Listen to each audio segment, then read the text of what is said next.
मीच होते.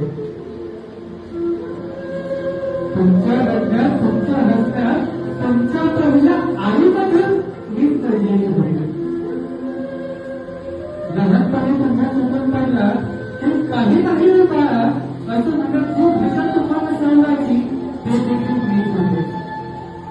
तुमच्या बाजूवरचं पहिलं असं फक्त अक्षर होतं, तर तुमच्या आयुष्याचा पालन होता.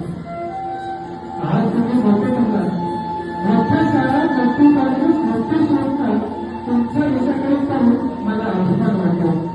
हा, खरंच वाटतो. माझी लेकरं जगभर झेपावत आहेत, हे माझ्यासाठी आनंदाची गोष्ट आहे.